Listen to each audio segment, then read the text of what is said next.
Hello and welcome to So Farscape. A fun-filled Farscape fancast by a fervent fan. And a frankly frankly flabbergasted first-timer. I'm Cocky. I'm Kay, and this is Story So Farscape. How'd you like my God, Bugs yes. Bunny impersonation? It sounded more like Porky Pig, but yeah. Yes, okay, that's fair. Hey, everyone, it's finally happened. We've gotten to Season 3, Episode 16, Revenging Angel, and Kay finally knows why this podcast cover art is the way that it is. Right, yes. My first words, I believe, like, oh, so that's where it comes from. Okay, I've been looking forward to this for so long, to sharing this with you. I can well imagine. I mean, this is definitely the fun-filled part of the podcast after the drama we had last episode. Yeah. It's like, okay, let's turn this upside down and do something entirely off the cuff. What a wild swing. Like, I remember seeing this and I was so baffled, I couldn't even enjoy it almost. What was the fan base response to this? That's what I want to know. It was wildly divided. Like, some of them felt that the extreme drama of the previous episode was betrayed by this sudden tonal shift, and especially after like Scratch and Sniff, which was also wacky, but kind of, had to be massaged in post. So it was kind of, it wasn't exactly as the way that it was intended. And were the words "jumped the shark" used? Not that I've ever seen, thank God. But I don't move in circles like that.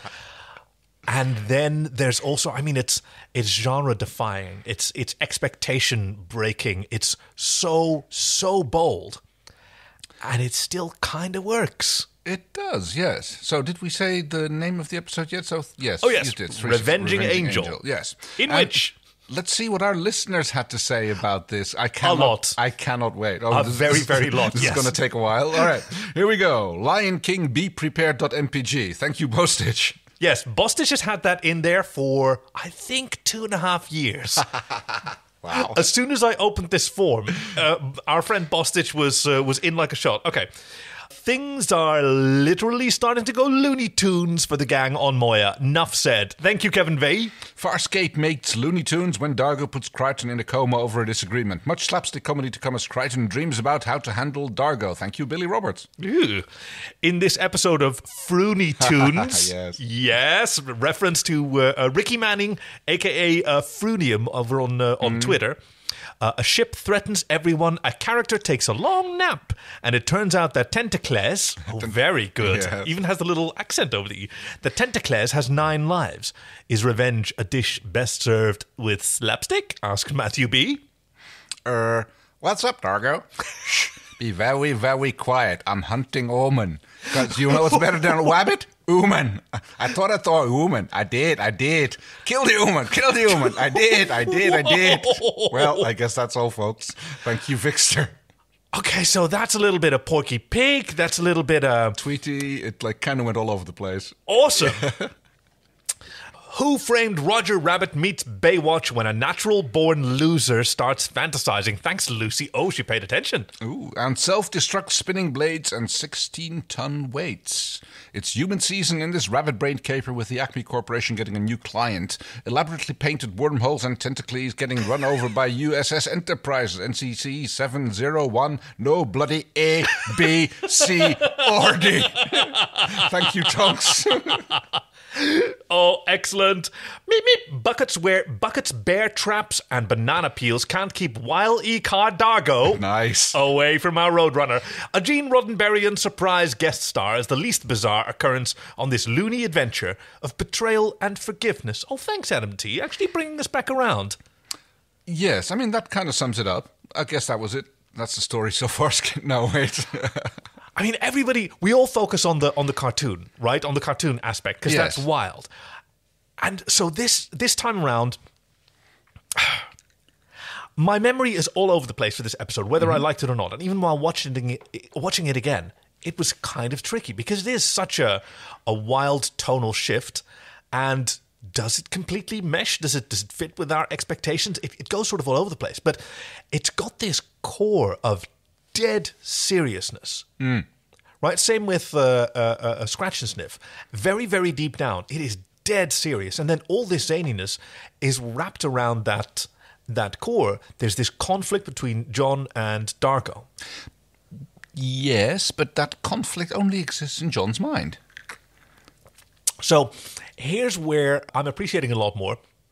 I'm looking back now at Scratch and Sniff, where it was already set up. Yeah. That this bickering between John and Dargo has been set up as a growing concern. Mm-hmm. But I think that maybe it didn't land with me the first time, and maybe also not with you, perhaps. Yeah. Because it was played for laughs in Scratch and Sniff. Mm-hmm. And so I wasn't really feeling the really gradual escalation of these people who are, like, they're going stir crazy, right? It's cabin fever. Yeah. Even though Moya's got a lot of cabins. I mean, we again get to see how enormously huge Moya is. Oh, yeah. But again, I agree with you that there has definitely been an escalation in the, or at least a building tension between Dargo and John. But other than that little burst of Dargo, when he first thinks that John did something to the ship and damaged it, everything else, all other interaction between John and Dargo is all in John's head. So it's only what John thinks that Dargo is going through, doing, and sticking with. Yeah, because it's the last memory that he has of Dargo, which is just growing more and more and more enraged. So, yeah, he doesn't know that Dargo is regretful and self-reproachful. Feeling really bad about it. Okay, so how are we going to do this? I mean, I guess because we're already delving into how we are... Hey, you can just press the button. Okay, hit it. No, you. Oh, I have to press the button. Yeah. Okay, I'll press the button. Prepare to starburst. It's fun, right? So it is, and we do start with a nice burst because, like, I'm thinking, like, oh wow, they blew the entire budget for the episode just even before they have the credits. What were you thinking was happening here? Well, I mean, the whole shot of Dargo's little ship, Dargo's little. I'm going to start referring to him as Lieutenant Dargo. Outstanding. Believe it or not, I'm actually getting better at controlling this thing. How did you say you figured this out? Well, much trial and error, actually. Yeah, it's impressive. Well, I haven't had much else to do.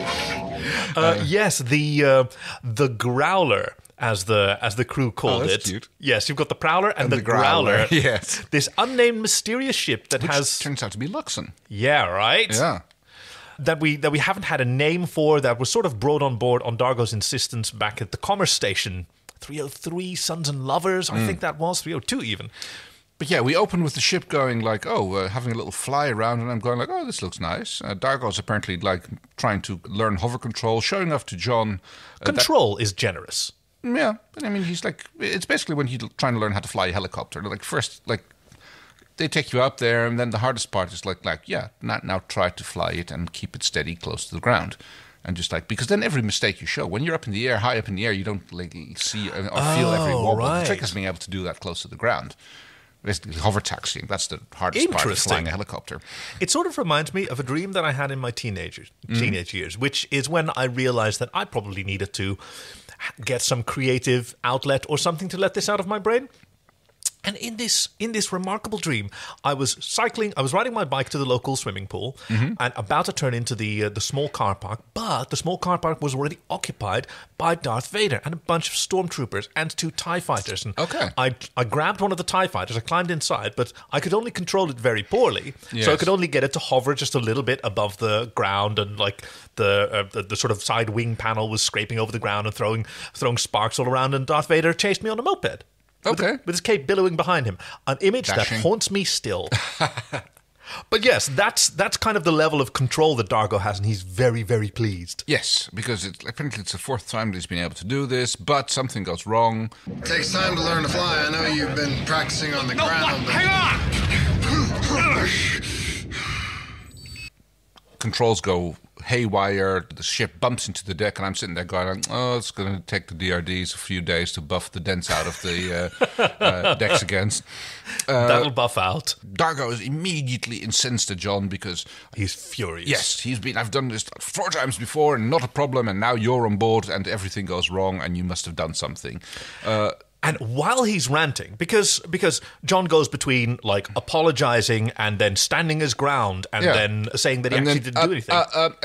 Excuse me, there's something behind you, and, like, that's actually already where it starts a little bit with the slapstick cartoon comedy. Oh, yes, very good. Yo, easy, man. Remember what the doctors say about I everything? have nothing.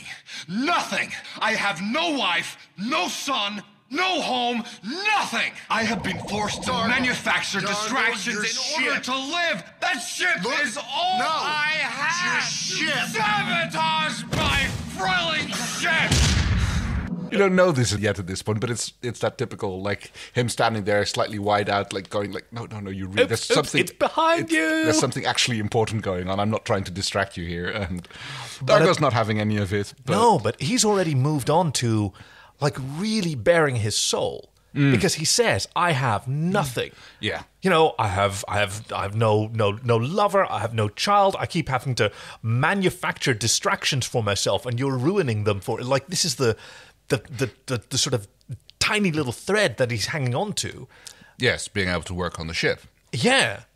And I thought that was remarkable for Dargo to be so expressive about his feelings and his needs. Oh, yeah, that makes sense. I hadn't considered that last part. Yeah, but only in a moment of this extreme rage can he actually communicate, because that's what he needs, and he seems to know it. In all honesty, up until now, he's always had something to strive for. First, it was like finding Jothi, then there was a relationship with Chana, and that fell apart. And now he's basically got nothing to do, and emotionally nothing to strive towards, I suppose. Yeah, and that makes it. I know it's very good insight there. So yeah, he actually ends up shoving John back into a pile of crates. There's like more gratuitous slow-mo as John gets knocked over, and the ship behind them suddenly starts doing weird things. The energy field sort of ripples. Comes back on, and it goes into full-on disco mode. It's a really cool look. It is. So I'm thinking, like, okay, so that's like, I wonder what's going to happen to the rest of the episode, because they clearly blew a lot of the budget on this. Interesting. They kind of made it work a lot, because I think they sort of they lifted the growler itself on a crane. Yeah, I think it's the Stark crane, I suppose. And that's about it. Moved it about a little bit, and a little bit of CGI. Put the smoke machines into overdrive. Yeah, they still had those left over from that jungle planet that was completely convincing. They must have smoke. They must have a contract with the smoke machine. You want to test out a new one? Yeah, bring it on. Like, you know what they say. Any machine is a smoke machine if you operate it wrong enough. So just like... Hey, speaking of machines, they've got a new one in sickbay. Oh, yes, the brain monitor. Pilot? I'm sorry, June. As you can understand, I am... Yeah, he's not good. There's some blood in his skull and some swelling, and he's barely breathing. Did the power cell in Zan's diagnostic scanner activate? Anything on its own power source still works. Yeah, because it's apparently one of Zan's devices, says Pilot. And this is where we discover that Jewel is operating that to scan Crichton for signs of life. And this is where we discover, like, the rest of Moya is largely shut down. Yes, because apparently what the Growler did was send out some sort of pulse signal thing which shut down or broke every electrical conduit in Moya that was was in use at the time of the pulse. Like the equivalent of an electromagnetic pulse? Sounds presumably. Like it. But although Pilot later on says that the DRDs will have to rebuild it all, so that sounds like a lot of effort. Yeah, or at least wire. Right, yeah, but even then. Yeah. Jewel sticks some washers with some other blinkies, domey stuffs onto John's head to help the machine make readouts. An actual flat screen with a CGI readout. So I suppose back in 2003, I guess they were filming this. 2002, I want to say. But yeah, that was really hot. I don't know, but I don't think that we've seen screens like this on Moya before. We had the CRT, but for the rest, we've mostly had holograms and generally just little blinky lights. But things are not looking good. He's got blood in his skull, is what she's been able to determine, but there's not a lot else she can do for him. Brain pressure rising. What does look good is Pilot, because Pilot looks amazing in this episode. He is so expressive, so beautiful. You know, good-looking guy like you shouldn't be getting around in a pile of old junk like that. I have it written down as well. And like the director, Andrew Prowse, he's a known quantity. He's a regular now on Farscape. But he found all these really fun new angles for Pilot. In particular, as Dargo and Chiana are bickering their way into Pilot's den, there's all these shots where Pilot is behind Chiana while she's addressing the camera because Dargo is behind the camera. And there's just like compressing Pilot's face behind her and having him speaking. It's just such a powerful image because he's huge. He is. He looks even bigger like that than he normally does, really, when he's like closer by. Yeah, right. I mean, I guess that's just the moon at a distance effect, you know. Oh yeah. Because he is big. If you're standing closer to it, then it still looks big. But if you do that focal length effect, then yes, because big things shrink slower. Right. As you walk farther away from them, generally, yeah. Yeah, this is where there's a lot of acrimony. Chiana is being unfair toward Dargo, blaming him far more than he's actually responsible for. And he responds by... Me? It wasn't me, it was Crichton. Oh, so you tried to kill him? I didn't try and kill him, he slipped. You're pathetic. You really are, and we're all gonna die because of it.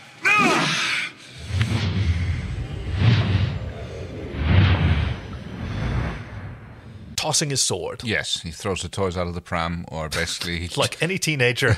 He throws his sword down into the bottom of Pilot's den, the central column, whatever it is. Yeah, it's a big, long column with lots of catwalks. Dargo. Or Quilter Blade. That was mature. Real mature, says Chiana. And that's the end of Dargo's Quilter Blade. His treasured cultural artifact. Heritage thing, yes. Pilot is still kind of upset with everybody. He's been doing that a lot recently. Moya and I would like a word. Moya and I desire time away from your constant bickering. Moya and I hard to think. I know, now that he's figured out how his eyebrows work, he's getting a lot of mileage out of them. Jules gets replaced by Harvey, although it's all in John's mind's eye, of course. What did you think of these scenes? Because this is the second layer of this episode. Right, I mean, it's something we've been seeing before. It's like Harvey fighting for his own life by making John fight for his. Oh, yeah, good point. And again, although somehow I'm not quite sure where this comes from, but basically Harvey tells John to focus on revenge. Revenge. He must take revenge. Revenge! Don't know where that's coming from, but apparently that's what Harvey thinks is going to make John keep his mind together the most, or at least be able to. Interesting. Now think about what we've seen of Scorpius. Think about Incubator. Mm-hmm. What do you think Scorpius' relationship is with revenge? I honestly don't know, because I thought he would be all about that, but then he goes and does something petty like kill the doctor on the ice planet who implanted him with his cooling device. Mm-hmm. So I'm not entirely sure about that. I mean, normally that might have been a little bit uncharacteristic for him, because he is... That's a really good point. He is willfully cruel, but generally not without a purpose. Yes. Like, the worst that Toko did was, I think he even says, you no longer serve a purpose. Mm. Oh, I am so sorry to disturb the sterility of your theatre, but you no longer serve a purpose. And is that apparently enough reason to kill someone? No, because, like, a doctor like that might come in handy for some other purpose later. It's like... Yeah. He doesn't go around killing anybody else who doesn't serve a purpose to him, so it seems weird. But yeah. Well, but let's stick with that for a second, because I think it's a really important one. He was raised on the idea of hating Sebaceans. Yes. And then he made a career out of hating Scarans, each of whom he blamed, first falsely for his misery. Yeah. And then, fairly. Honestly, yeah. For his misery. So like he's motivated out of revenge against the Scarans we've seen so far. Yeah. But Harvey is motivated mostly by staying alive. Biting my tongue, I'm not going to sing it. I promised myself I wouldn't sing it. These scenes look really weird because the camera's quite still, the lighting's quite plain, everything is well lit. Well, something that's not plain is John's shirt. I mean... He's in a plaid button-up shirt and jeans. I wonder where that came from. I guess it's like his at-home clothes or something. Right, this is Clark Kent. Oh, is that it? Well, no, I mean, but this is what Clark Kent dresses like at home. Right. I mean, he's from... Because this is like chock full of references to other movies. Not just like the Looney Tunes, but there's so many other movie references in this episode. Well, there's always been an Alice in Wonderland kind of Kansas vibe to it. Last night, Kansas. And you're way too homely to be any... But yeah, argument between Harvey and John, and Harvey claims, like, oh, you're not strong enough to banish me anymore. And true to his word, John does not put him back in the dumpster. But no, he turns him into a cartoon version of Scorpius. Is that a challenge?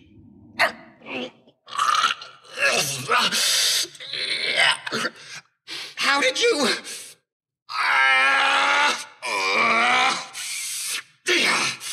Looney Tunes. And I thought this was amazing. I thought this was really well done. Tell me. Like, okay, I'm trying to figure out which style this is, who Scorpius is meant to kind of resemble, which space alien. Is it just the Looney Tunes version, or is it more a... This is really valid, because for all of these characters, they went through several iterations. Now, this is absolutely brilliant that Scorpius, who has the two sort of domes over his ears, Toon Scorpy has corks, which is so great, keeping his brains in. So when the actors went in to do these lines, they didn't have images of what they were going to look like yet. No. So they were just told, like, be yourself, but more.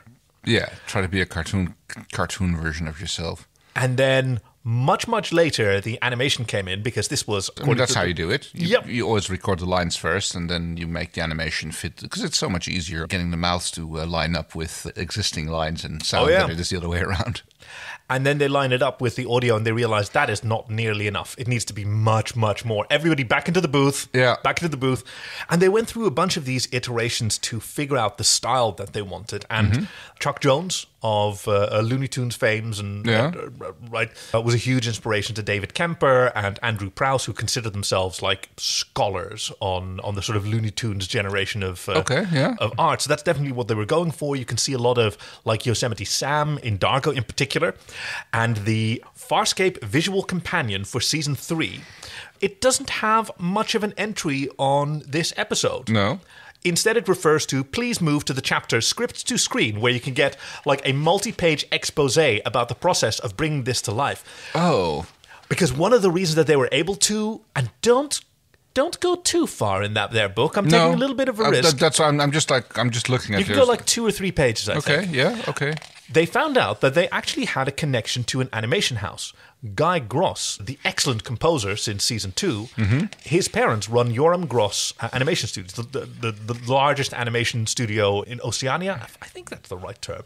Yeah. But so in Australia and New Zealand, and I think in a lot of like Southeast Asia, that isn't covered by Korean or Japanese animation, goes through Yoram Gross. So they had access to lots of artists. They had a bunch of artists give these designs, including someone who I believed worked on Ren and Stimpy, who had a much more, well, realistic isn't really the word, but I guess figurative and less idealized version. Right. Well, you see that a lot in Scorpius.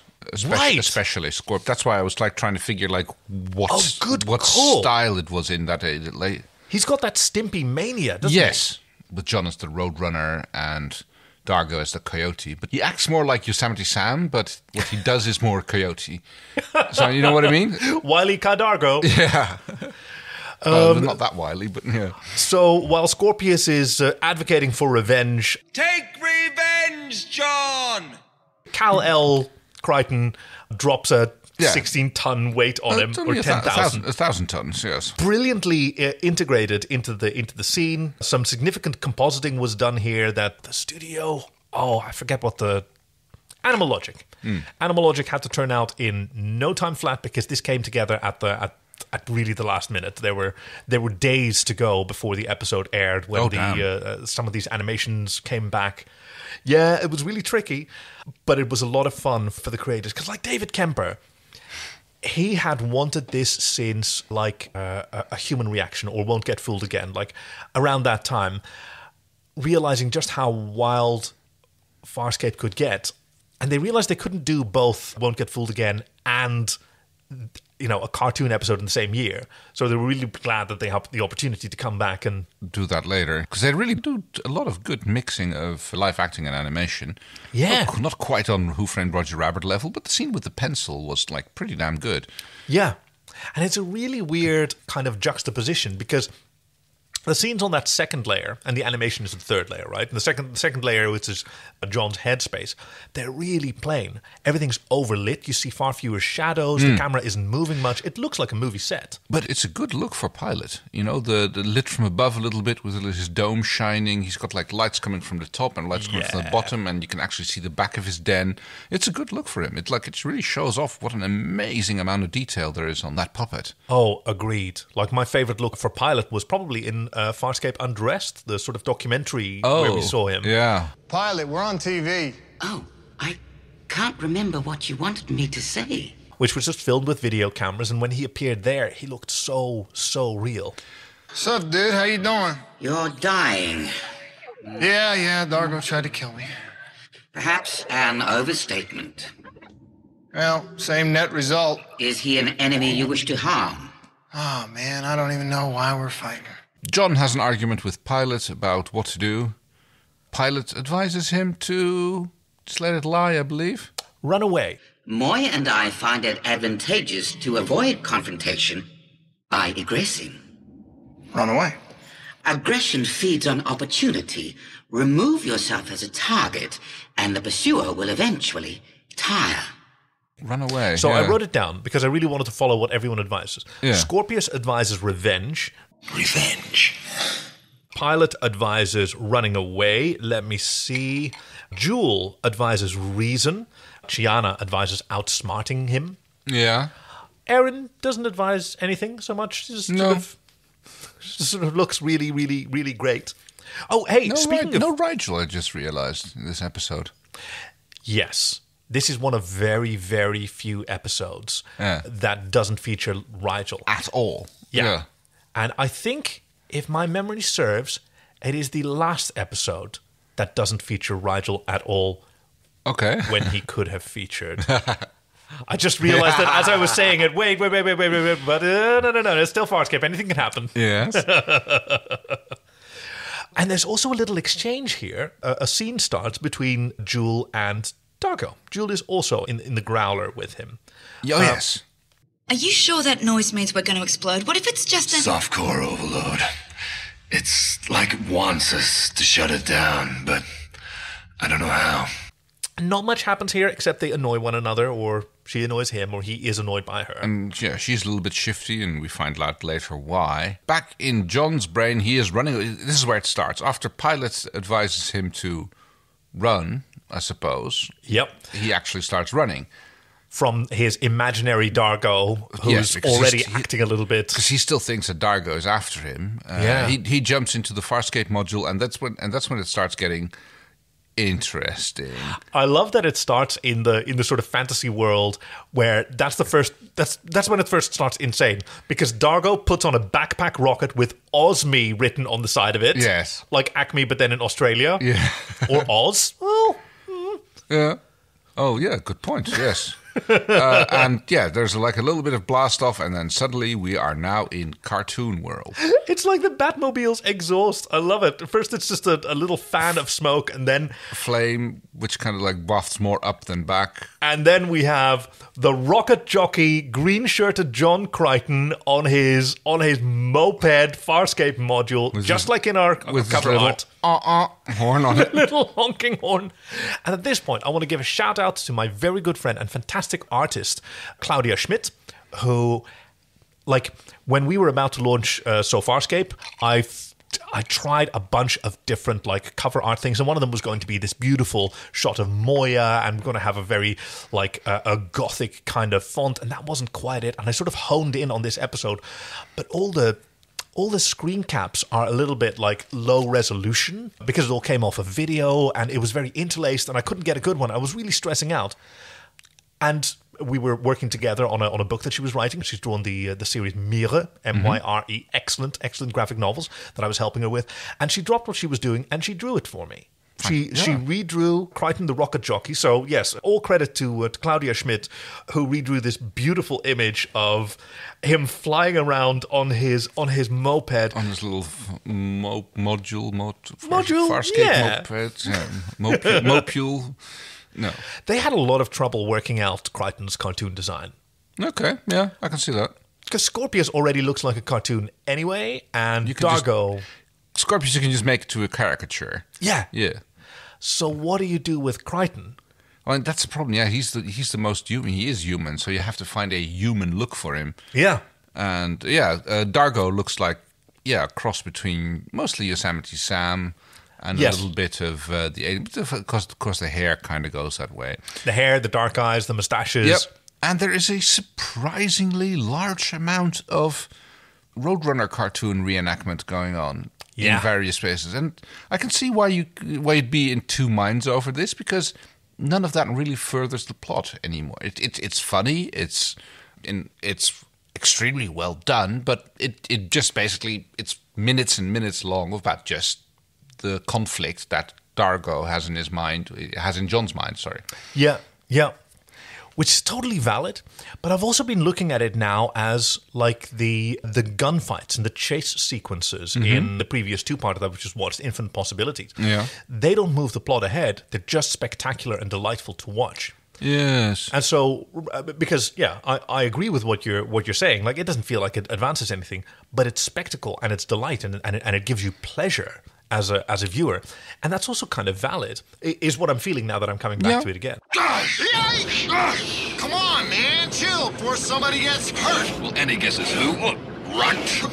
Better look out. Right, like I am going to fall for that. John gets rudely pulled out of his fantasy by Harvey again, who goes like, "Oh no, you don't. You're not like you're not escaping into that with me. You will have to like face up to it. You can't just like hide away in your silly cartoons." Yes, because even in the cartoon where he's successfully run away from the evil wily Ka Dargo, he can't keep running. Eventually, he runs into a net, and now he's trapped. And that's what Scorpius is saying. Okay, pilot's advice. That's not going to keep you safe, buddy. You can't keep running away. Eventually, he's going to catch you.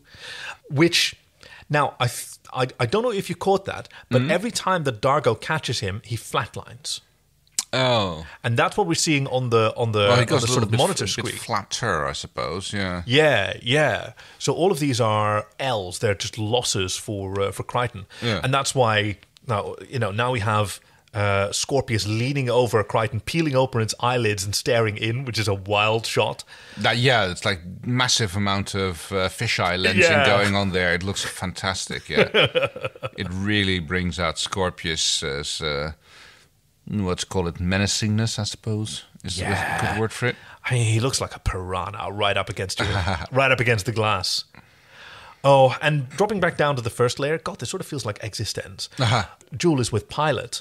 And she's asking for, what Chiana asked Dargo earlier on, like, what's still working? Do we have any way out? And Pilot says, no, there's no way out. The Growler is burning on self-destruct mode. Yep. And what's going to happen? Way we can tell it now, Pilot says it's going to explode in about an hour. Our analysis of that ship's energy signature indicates it will explode in just under an hour.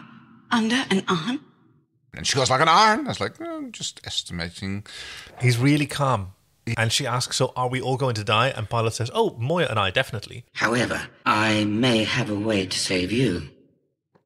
If you go down to this and that deck and lock yourself up with enough food supplies and a radio, then you might be able to survive for long enough to get picked up, I suppose. Yeah, because apparently there's a section of Moya that he can detach.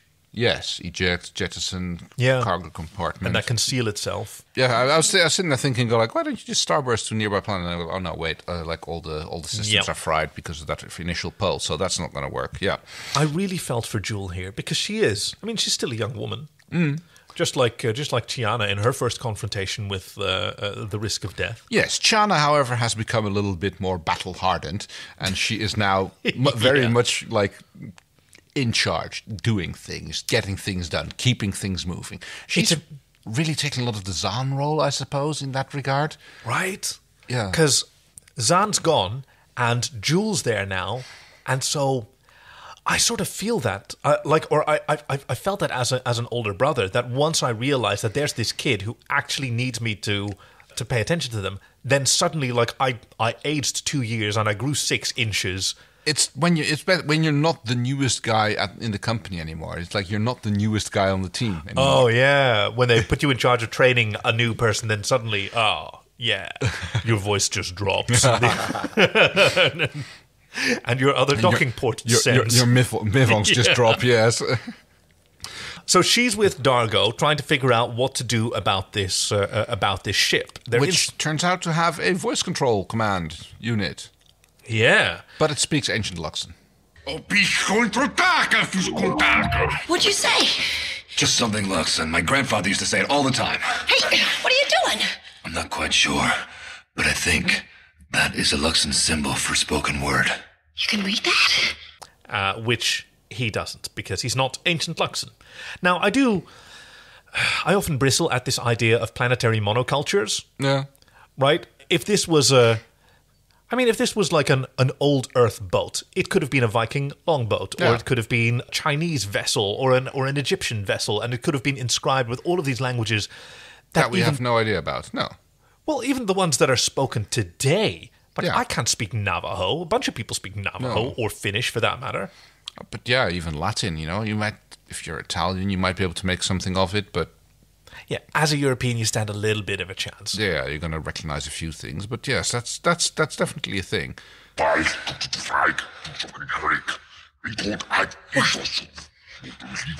it saying? What? I don't know. Yeah, Ancient Luxon don't speak Ancient Luxon, even because if he's I'm not Ancient Luxon. And she goes like, oh, you're not going to be ancient either. Yes, no, but that attitude, I love that. Can't help but get a little dig in. Okay, Chi and Jewel are charged with stocking up the escape, or the escape pod, I guess, with supplies and John. And this was a tough scene for Ben Browder to film, even though he only had to lie back. Yeah. He had his eyes closed and he had earplugs in, but there was an awful lot of yelling, an awful lot of really loud yelling over and over and over. I can imagine. I mean, you can't make out a word they're saying because they're just like yelling at each other through each other. Do you think I feel bad? And here I confide in you. Do not know him. So what are you doing? Turn on everything else. I shouldn't ever talk to you. Listen to myself. Would have got your body breath and everything else. You just shut up! It's brilliant because it is completely incomprehensible and they still end on the same spot. If you just shut up. They're arguing so much that they haven't even noticed that John has fallen off of the gurney. Yes. which Dargo points out with very cartoony body language, but that's totally Dargo. It's like... He's done that before. He's got that sort of arms crossed. Excuse me. Yeah. Okay, fine. And they sort of spoon him back up, which I guess is why John next visits the spirit of Jewel in his mind palace. All right. Okay. All right, you go. Yeah, so they load him back onto the gurney.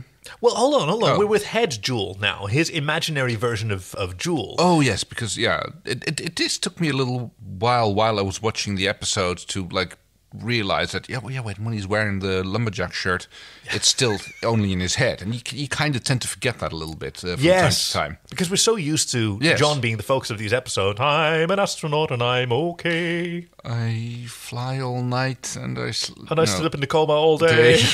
That's a lot, yeah. Isn't she great? Yeah, I'm thrilled with our relationship. Well, Dargo and I aren't getting along too good these days either. Yeah? He put you in a coma. I gotta figure out what to do about that. How hard's that? You're gonna die. And he asks her for advice while he's crawling back into bed for another nap. And she says, You once said to me that our species might be related. If that's true, you have to have a measure of intelligence about you.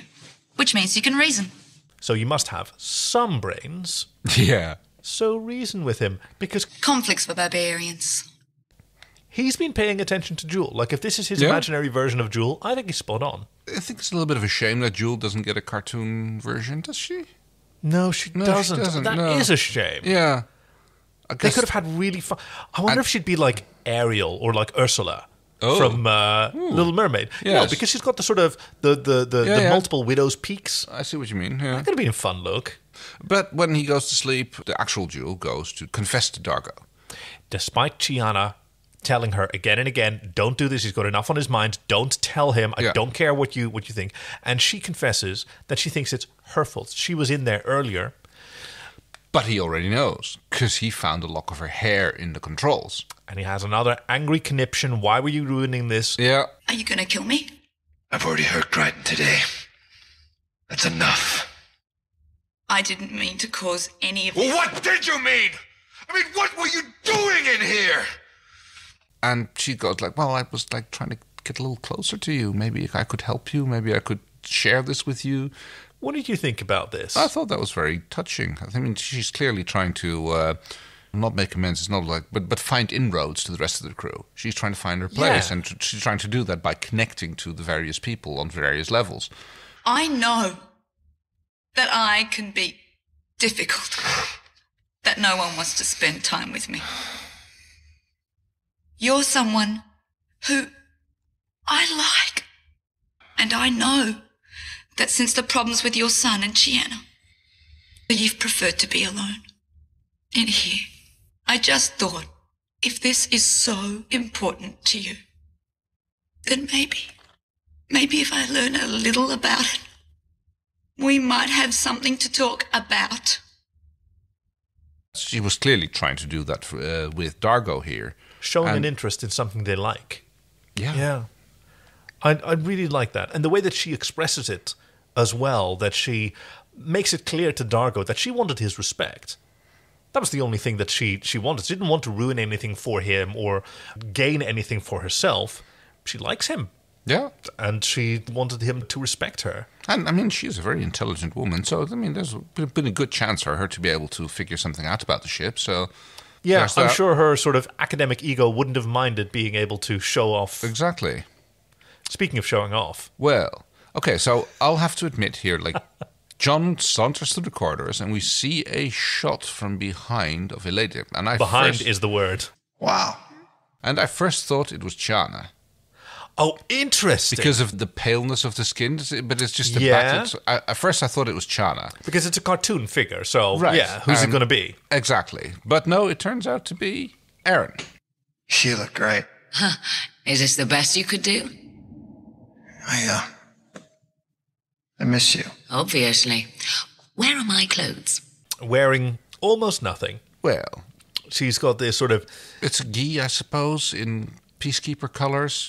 It's clearly yes, the black and red. Yeah, on a peacekeeper training outfit, I suppose. And also as a sort of robe, I guess, a gi kind of robe-ish. Apparently, one of the lead animators on this was Japanese and thus trained in the Japanese style. So there is kind of anime style to the mouth movements. It has that, yes. They have a brief little talk, like where you been and all that. She actually tells him, like, don't go there, don't go thinking about yourself and me. You and that other guy, the other me, you're not... Don't do it to yourself, John. Oh, yes, your counterpart. John, yes. Yeah. Because she doesn't have anything for him. Like, she's not Erin. She's just Erin in his mind. Green tea's imagination. It would still be something that he knows Erin would probably say. But she does criticize him a little bit about his choice of look for her, which he goes like, oh, all right, then I'll fix it. And he actually draws out a 6-foot pencil. He grabs a giant, and it's not a cartoon, it's a physical prop. I can tell. You can tell that it's very much a physical prop. Which he uses to erase. He redraws her as Jessica Rabbit. I'm not bad. I'm just drawn that way. Yeah. She goes like, oh, well, can't we do Marilyn Monroe, Cleopatra? Romeo, wherefore art thou, Romeo? Honey, that's wrong, Shakespeare. Alice. There's no place like home.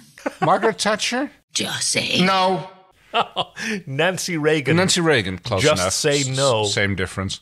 So I don't know why it came to this, but Claudia Black said that there were a few of these looks that were that they really had their heart set on before going into this. And like anybody that had been consulted, everybody wanted Jessica Rabbit, including her. Yes. From Who Framed Roger Rabbit.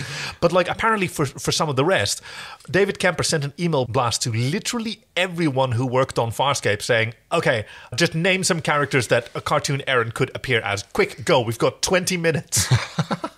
Okay. And they needed 20 of them.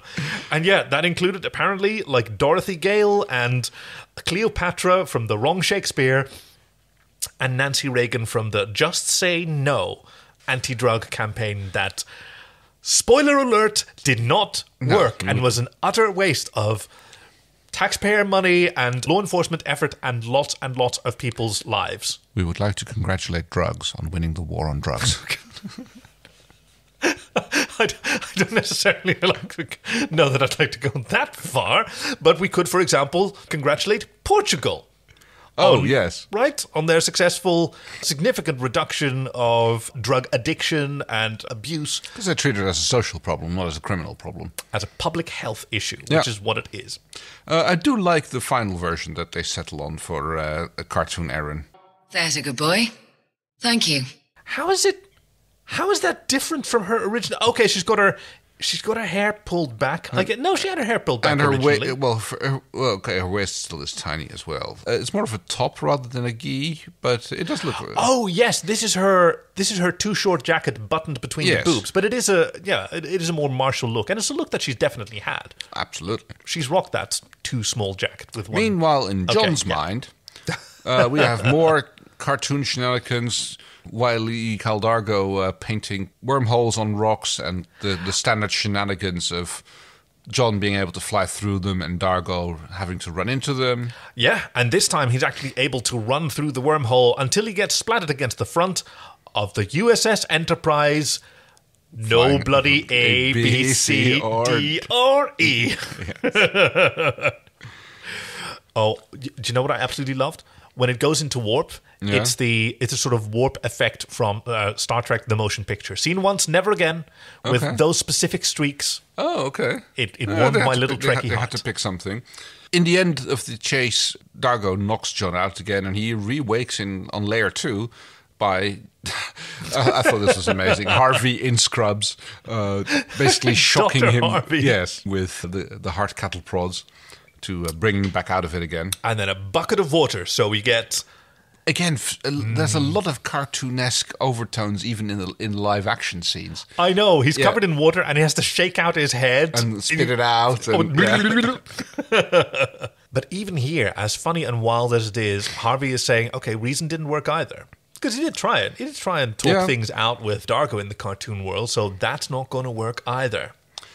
Dargo is trying to figure out what goes on. He works together with Pilot. Pilot manages to modify some of the translator microbes, which he re-injects Dargo with. Because apparently, with what little information they have of ancient Luxon, and Dargo is very helpful. He said, okay, well, if you can't find... Try anti-Luxon propaganda as a source for finding, ancient Luxon words. Cardago, Moya's dead language library is incomplete. What about ancient war declarations? My access to it at this time, even more so. Of speeches. You could even try some best I am finding anti-Luxon propaganda. Words, fragments of words. Pilot, that ship is trying to kill us. I need to know why it speaks Luxon. The DRDs can prepare a supplemental translator micro-suggestion with any data And he gets, hey everyone, get your booster shots. Yeah. He gets a Babel bug booster shot. Oh my god! I wish we were still naming episodes ourselves instead of taking it from quotes, because that would be it. He gets a Babel bug booster shot, and then he sits down and he listens to this again. And I loved how some of the words just start to make sense. What's it say? Shut down. That's a little bit how they do that scene in 13th Warrior. 13th Warrior, yes, with Ibn. Yeah, where he's on his long journey with a couple of Norsemen. He himself being Arabic. Yes, and at first it's just I don't know.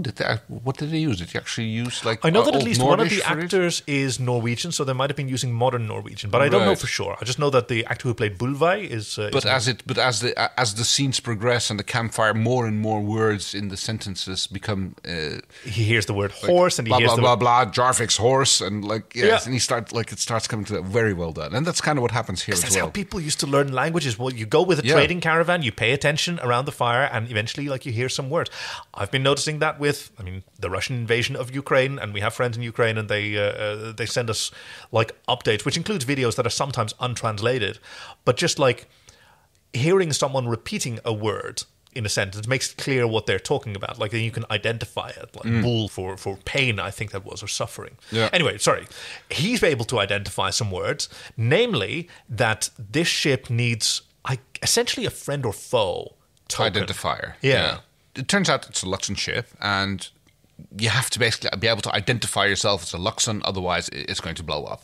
It's kind of some sort of self-destruct mechanism which got activated, and only a Luxon is allowed to turn it off. And you can identify yourself as Luxon by a two-factor authentication system in which you get to I have to present some ancient sacred text which is very rare and unavailable. I can't remember what the second one was. An Orican's prayer. Ooh, help me out here. An Arican's prayer amulet. This is hopeless. Thank you. Magic of editing. Or a quilter blade. Wah, wah, wah. Yeah. We had one of those. And what do we do with it? We tossed it. Don't toss your sword. Okay, so now we have to recover the sword. Yeah, I threw it sort of over here, says Darko. It's going to be down mostly, but it could be on that ledge, or it might have fallen all the way down into the dreck, to the bottom of the shaft, which we then learn that the DRDs regularly dump effluent and other stuff in. That doesn't sound like that doesn't sound like anything that anyone would do, especially not on a living ship. There's holding tanks for that kind of stuff. Oh well, I guess he says they sort of place it there mostly on the catwalks. Yeah. But catwalks aren't a great place to store especially construction leftovers. No, especially not if the ship occasionally inertial shakes. dampers tend to fail and stuff like that. So yeah, absolutely. They divide the work fairly. Chiana and Dargo each take one of these catwalks where they have to struggle to avoid all the junk there, while the princess is wading through gunk. Yes. Why do I get the cellar and you guys get the catwalk? This place smells horrible. Guaranteed by your arrival.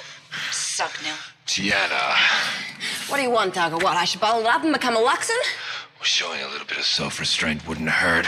Any luck? Just crap. And Dren.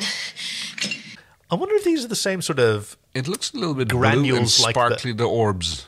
Yeah, the orbs, in the bathtub. That's kind of what it looks like. I was thinking the same thing. It looks very much like that kind of thing. Apparently it doesn't smell nearly as delightful. And this is when we discover, hey, Pilot, is there anything else living down here? Well, apparently Moya has intestinal flora. A panoply of parasites. Fauna, yeah, yes. Intestinal fauna. Yeah. Pilot? Yes, Jalushko. Are there other things living in Moya with us? A panoply of harmless parasites, many serving symbiotic functions. Perhaps you're hearing the Hodian trillbat swarm. Do these Hodian bat things leave droppings? Extensively. Their effluvium spreads along Moya's inner hull and helps seal microscopic cracks. That dread. You're walking through it. And you're hip deep in it. Great. Great. Oh, great. I'd be less worried about being hip deep in animal poo and more about, so this is a sealant?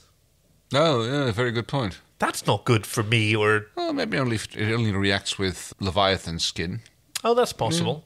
Hey, Princess, watch out. Watch out for what? Chiana says to look out for some junk. Now, how did you follow this bit that happens here? Which part are we talking about? Okay. So Chiana says, watch out for the junk. And that's when Jules says that there's nothing here until some junk that the Dargo knocked over does indeed fall down. Yes. Almost hitting her, and she blames Chiana. Yeah, I'm not sure. I was right? trying to follow that, and I don't know what was meant to happen there. Yeah. It's like, I've seen, stuff fall down and people warning them from it. And I mean, it almost seems like Chiana is, I won't say offended, but like taken back a little, like, oh, I didn't mean it like that. And like, now she thinks that I threw something down, and that was never intended that way, but I'm not sure how it was intended. You little slut. No, it wasn't Chiana, it was me. Then how did she know? I don't know. Just made sense. I'm also not sure why Chiana is now in John's head, because he can't hear any of this. But no. He asked her for advice because running away didn't help, reasoning with him didn't help. I'm not going to take revenge because that's not me. And she says, then you outsmart him, because that's how she survives. Yeah. They always make it more complicated than what they need to. Use it against them. That's good. More fantastic Chuck Jones. Froonium shows up, which yes, used to you blow noticed. Up. Yes, of course I noticed that. The proto-nuclear Froonium, which is an explosive. Which is like green and glowing like cartoon uranium. Yeah. Cartoon Dargo buries it on the road, and he's got an X marks the spot and some free beer and pizza. Yes, I love that the beer says beer. Beer, yes, as in like the, among other countries, the Dutch spelling. Yeah, or German or South African, Afrikaans, probably the same. Dargo lights the fuse, but John lights Dargo's beard, which causes him to explode. It's like, okay. Meanwhile, Jewel gets to have her moment of triumph where she gets to... Oh, no, this is where she gets to discover what she's waiting in. I know. I love how Pilot just, like, covers his face with all four of his... With all four claws when she screamed. It's so great. I think he's, like, covering his ears if he's got those as well. Oh, that might be it, yes. So we get another scene which I kind of enjoyed, that I managed to spot that, where Dargo is trying to shoot John with a huge cannon, and I swear that's taken from Titan A, right? Yes, where Preed and it's just Preed who's trying to shoot at a cricket while he's standing guard duty, or supposed to be standing guard duty. And the cricket in this case, Johnny Cricket. Hey. Yep. It's sort of teasing him by jumping in front of his digital sights. Every time that the cannon fires, it jumps back a little bit further until it jumps over the edge, and Crichton casually walks off, and Dargo plummets to his doom. But undaunted, he leaps off, swan dives down, and we get a whole Tex Avery parachute scene where, like, it's like The Sick Note. I don't know if you know that song. I don't. It's basically Irish guy Paddy tries to explain why he's not at work today, and it's because he had to hold up to a barrel. He put the bricks in the barrel, then the barrel started falling down. He banged into the barrel. He hit his head to the pulley. The bricks fell out of the barrel, etc. It's like it's a cartoonesque description of a workplace incident. Okay. So it's like a reverse "there's a hole in my bucket." Pretty much, yes. Now, and this you is like are an avid skydiver of some experience. How did you feel about the depiction of parachuting and skydiving in this instance? I just like I don't even think about it when that. You're not even going to try. No, I'm not even going to try. Okay, that's fair. Because this is just like the very definition of hijinks, which exactly. It's cartoonesque, yes. The last time John tries to escape, he actually has outwitted Dargo by getting him sucked into the wormhole because he had to activate the swirls. But this time, when he tries to go through himself, he slams into the wall and wakes up in flames back on level 2. Yeah. Where he's now being chased by an actual Dargo. He says, I think my leg is broken, and he's lying there in his plaid with an actual broken leg. This was just a crash down from the zany cartoon to the realization. Yep. He's still in the process of dying. He's in a coma, and this is his mind shutting down. Did you think you could make up all the rules? Keep hiding behind a cartoon forever? Dargo attacks him, and now he is actually almost entirely flatlining on the monitor. Yeah. Harvey has a lovely little eulogy for him and himself. He's dressed like a sort of Western undertaker, standing next to this gigantic tombstone that says, "R.I.P. Here lies John Crichton, human astronaut." I'm sorry. It says astronaut. Oh, I'm dyslexic. I didn't spot that. And natural born loser. He holds quite a charming eulogy, which... Mostly for himself. Yeah. Dearly beloved, we are gathered here today to pay our final respects and to say farewell to our dear friend, Commander John Crichton, a schmuck. Mule-headed, reckless, and probably brain-dead before I met him. Alas, his death is mine also. Because John's taking him with him. Yeah, he's going to die as well. It's very confronting for John because he realizes that his early rejection of Scorpius, he's failed at every other alternative. Scorpius told him, like, the only way to survive is revenge. And John rejected him immediately, tried all these other things, running away, reasoning, outsmarting him. Mm-hmm. None of them worked. He's worse off than ever before. So, revenge it is. These primitive animal urges you think you must resist, they are not relics from an uncivilized time. They are in you for a reason. Because you need them. And this time it goes full on Who Framed Roger Rabbit with, like, cartoonesque... Slapstick, but humor, but in a cartoonesque way. It's not live even action. Yeah, it's not even realistic. The banana peel is clearly fake. So is the bear trap. He gets his foot stuck in like a laundry basket or a bucket, and then a banana peel.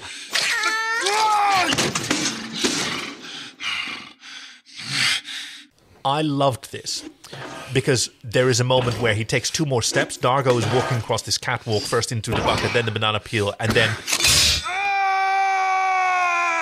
he makes this expression, and you said, I was wondering when they're going to get to that. Yeah. Because that expression says bear trap. Yes. Before you even see the bear trap. Apparently, David Kemper wrote about this, that we used to occasionally like show these bits of footage to people, and then freeze it there, and then what do you think has happened? Yeah, I stepped in a bear trap. Anthony Simcoe is amazing. Yes. Through these layers of latex, his eyes say bear trap. yes, they do. Where he arrives behind John, who's sitting in a chair smoking a comical cigar. Yeah, it's like ridiculous. But as Jewel is coming to grips with the fact that she's walking through...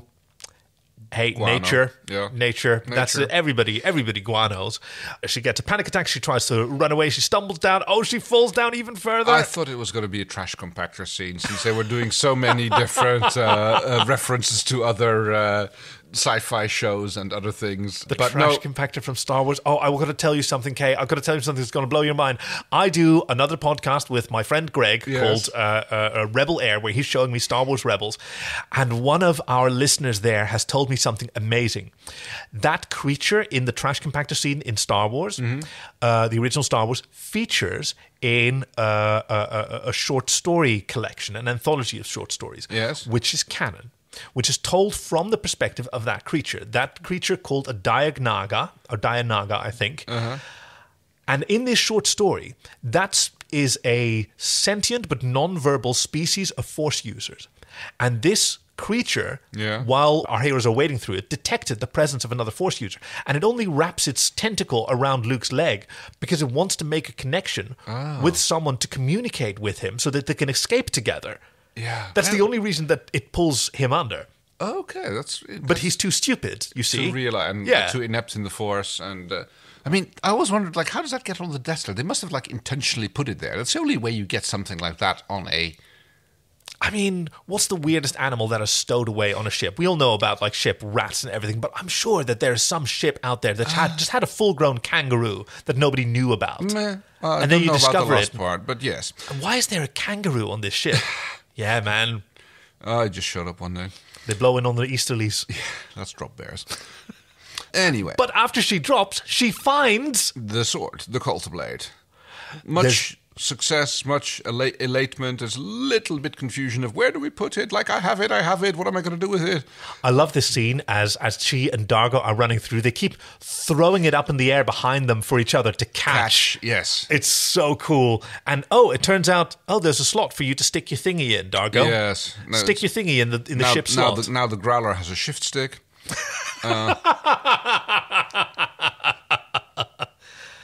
And nothing happens. Like, she even comments on it. This is kind of like the sound you hear before you die. Or after. And while we're there, Mind Dargo is walking up this catwalk again and kicking aside the various traps and going straight for Crichton sitting in his chair. But oops. No, it turns out to be a dummy. With a fake bit of like TNT in his... Instead of a cigar. Which blows Dargo up, gets his dreadlocks standing up nice and theatrical. But John is still flatlined. Yes. Harvey is there to congratulate John, but John says, "Yeah, this is Doesn't feel nothing. Good, no. This is revenge, but revenge doesn't do it for me. Even though he's taken revenge, and like it's such a wild image. Dargo with his face all schmutzed and his tentacles standing up. There's a fun little reference when one of them falls off. That's in the second blooper reel, which you are not, unfortunately, allowed to see just yet. There's a moment where John and Crichton John and Dargo have a significant like altercation, and while they're sort of roughhousing, one of the tentacles comes loose in John's hand. You lost something, buddy. Crap. Sure, you dropped something. Spewing. Yes, we get numerous shots of the tombstone. They're very proud of that prop, I noticed. It's a good prop. Yeah, it is. God, can you imagine having that in your home as a sort of keepsake? That would be funny, yes. Apparently all the actors got like an animation cell of their character to take home with them. Well, yeah, that would be amazing. Prized possessions. Let's see, what do we have? It's the final confrontation between John and Harvey, because John tried it Harvey's way, and it's still not good enough. Even though Harvey says that, oh, you've achieved everything. No, this isn't it. This isn't my way, because he has a different reason to live. Because that's how we started. Harvey asked him, what are your reasons to live? And this was something that Ben Browder actually helped adjust in the script, because originally there was a bunch of reasons in there, and he felt that one was missing, which was Aaron. I'd like to thank the Academy for this beautiful Oscar. No, shut up, John. It's not presentation night. You ought to be thanking me. For what? For saving your life. Sorry, Harv. No joy. I gave it a shot. You could have been right. You were wrong. No, John. Revenge. For you, it's a way of life. For me, it's not the answer. I love Aaron. His whole reason for getting up in the morning is he loves Aaron.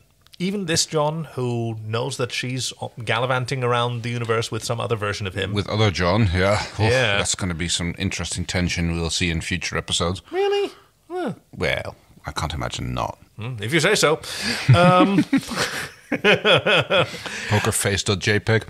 And as we come back from John's, once again, valid rejection of Scorpius, we're back in the Growler with Dargo and Chiana. We're having a little celebrationary hug. Because it has revealed that it's accepted him. It asks him his name, and he identifies his... Oh, entire lineage. Yeah, cool, Going right? back to his great-grandfather, I believe. Yeah. Who was also called Cal... Ka Dargo, Ka and Dargo, as sorry. Anthony Simcoe originally said it, Ka Dargo tray table. Oops. Oh, such a card. And yeah, even as they're celebrating, like she kisses his cheek, he's really happy. And we see the ship displaying new abilities. The canopy goes transparent and we can see in through the canopy. You did it.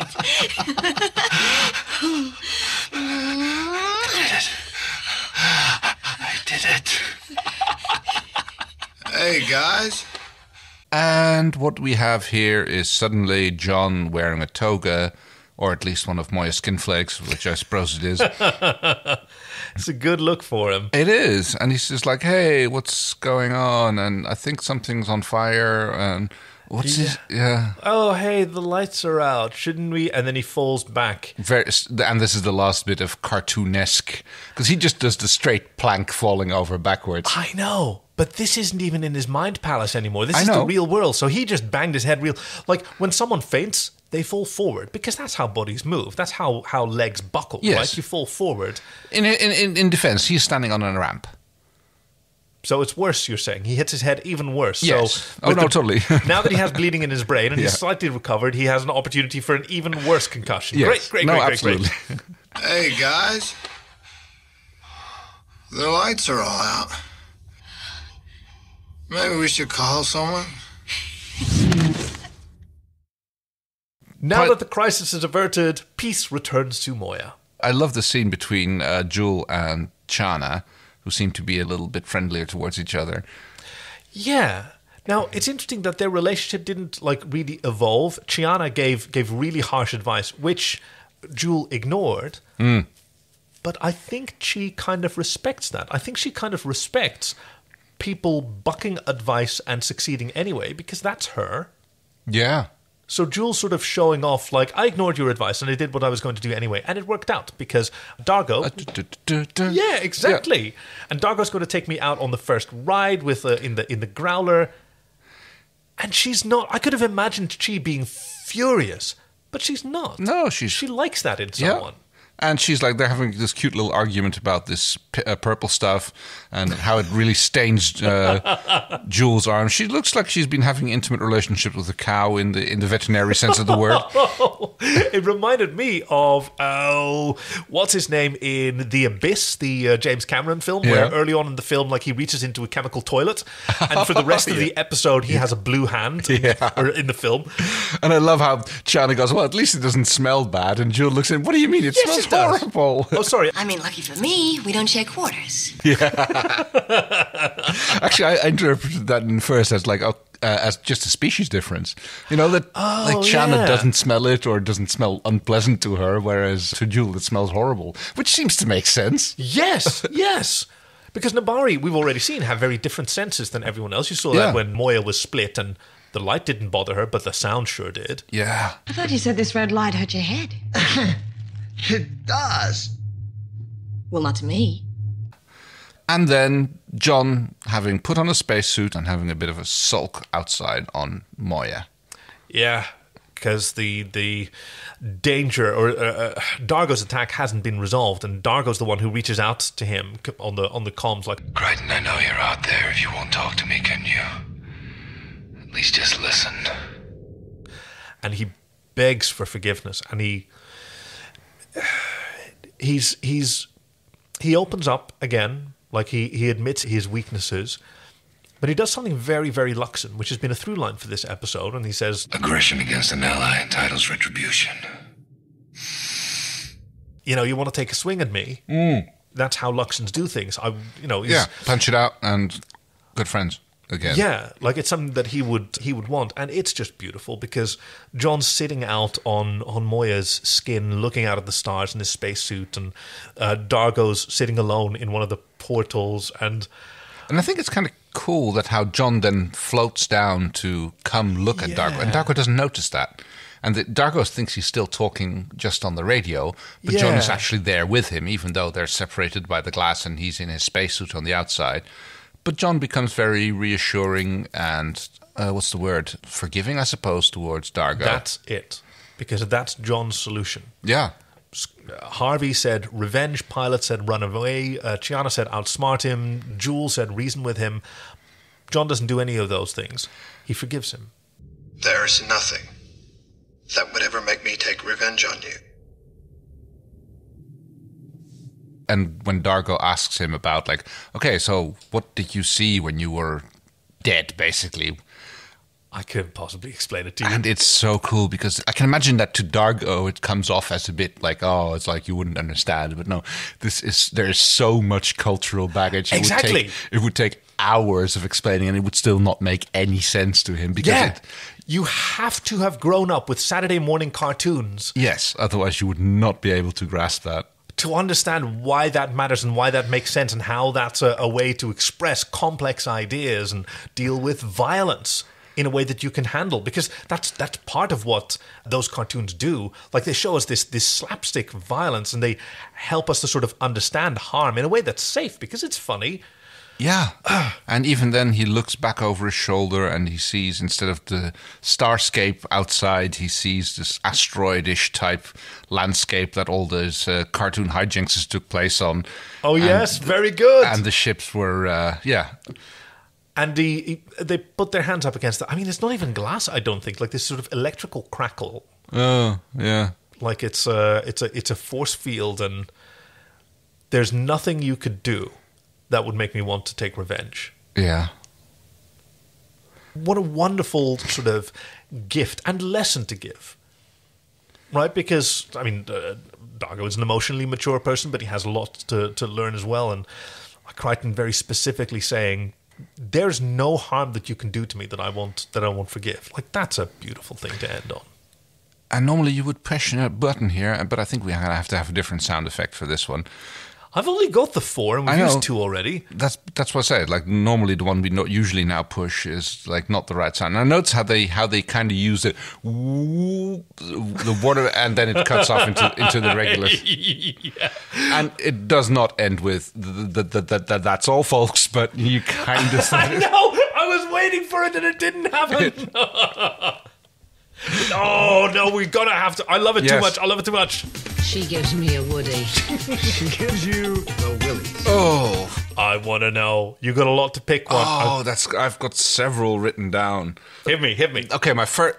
Let's get like top 4. Okay, I mean, the one that I wrote down in the first few minutes was already cartoon Harvey. Like, the way he looks, that was just like, I had no idea it was going to go this far overboard. And I thought it was just like one of those little moment things where, you know, like stuff him in the dumpster or doing other things in his mind's eye. But no, it went whole full tilt. Episode. Yeah. Let's see, what else have I got? I mean, Pilot. I love how Pilot looked. Yeah. Pilot looked so great in this episode. And also the little face paw thing that he does with his claws. Oh, yeah. And in Crichton's Mind Palace, Crichton tells him, "You're very wise. I don't get out much, so I read." Yeah. So that's 3. What's number 2? Let's see. I mean, I've got this written down, and I'm trying to figure out what I just picked 4 out of a hat. Like, I have John Space.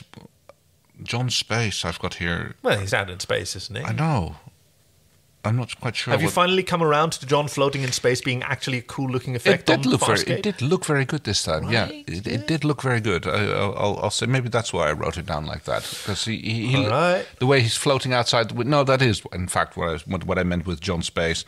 I'm glad. Down. It's like how he's that looked very good. How he was like kind of climbing down along the window and floating around. Still no tether that I could see, but maybe Pilot was keeping an eye on him. There might have been a few DRDs off screen that we didn't see. Ready to harpoon him through the ankle if he needed to be reeled back in. Yeah, there you go. Also, number 1 though.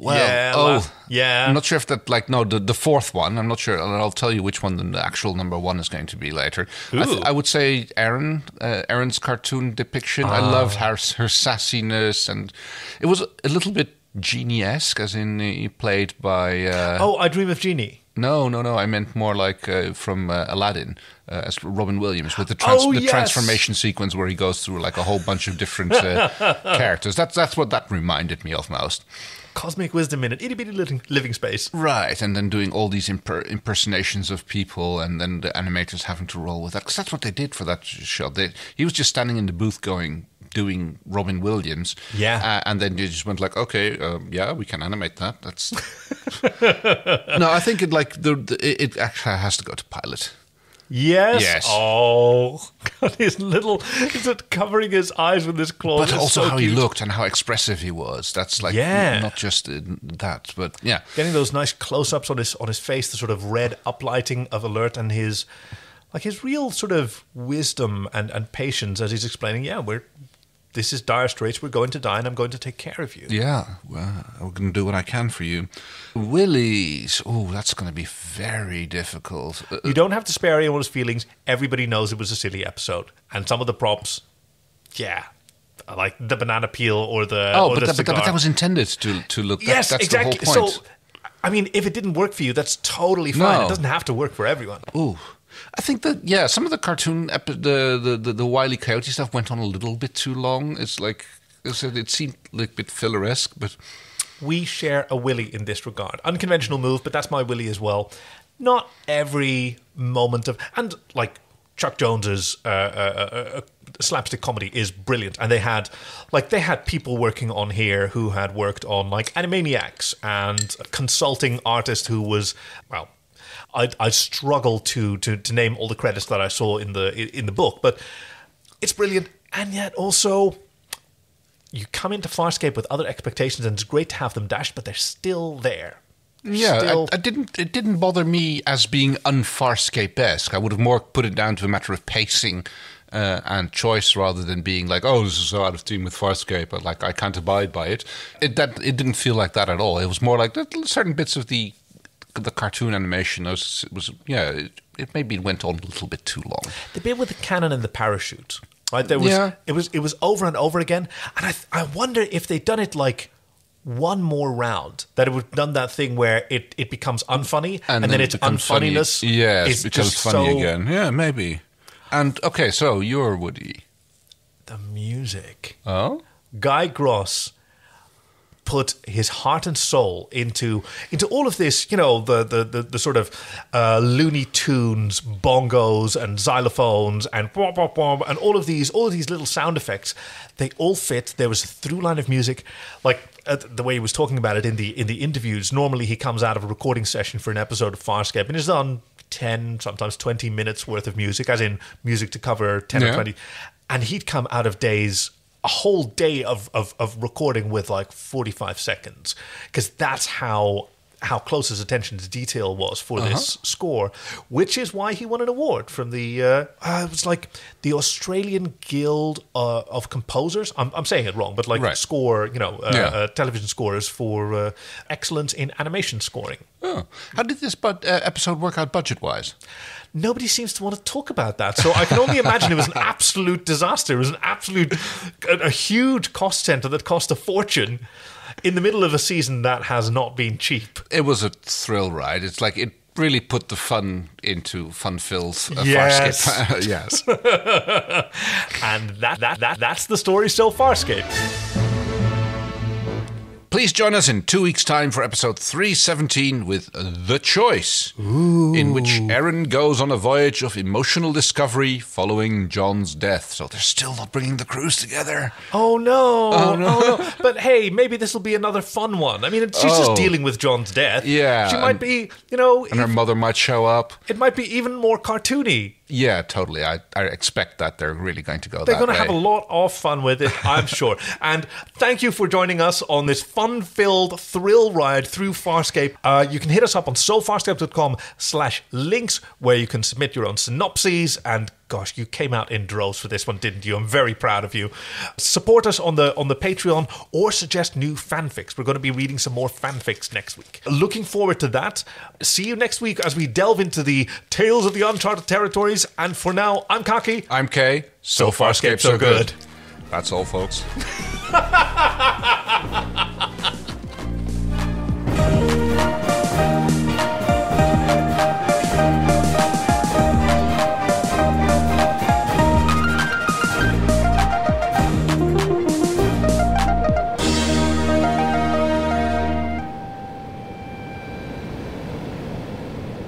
I've given it a lot of thought. Okay, actually, I think the best thing to do right now is just calm down. Maybe it wasn't figure me. this out. Maybe it was something that Crichton did. And while things are still bad, there's no reason Dargo should be mad at me, is there? Well, in case Paul has to blow Moya, I don't know how I can make my point when you will not you just stop talking.